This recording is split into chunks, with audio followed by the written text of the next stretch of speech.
Jessica মেয়েটি সেই ছোটবেলা থেকেই এই ডলফিন মাছটাকে এত বেশি ভালোবাসতো এবং এত বেশি যত্ন নিত এবং এই ডলফিন মাছটাও তাকে এত বেশি ভালোবাসতো যে সারা বিশ্বের মানুষ অবাক হয়ে গিয়েছে তাদের ভালোবাসা দেখে।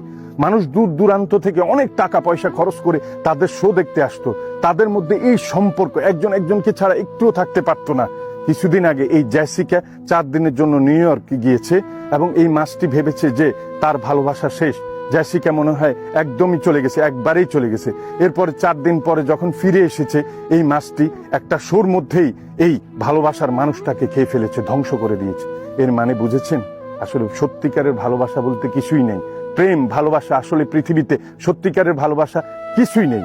এই যে আপনার আপনজনই কিন্তু আপনাকে ক্ষতি করছে, আপনার ঘরেই কিন্তু আপনার বড় শত্রু দুধ কলা দিয়ে কিন্তু কাল সাপ পুষতেছেন, আপনি জানেন? আপন জনের দ্বারাই আপনার ক্ষতি হচ্ছে বেশি। চোখ কান খোলা রাখুন, সাবধান। বেশি ভালোবাসাও আবার ভালো না। ধন্যবাদ।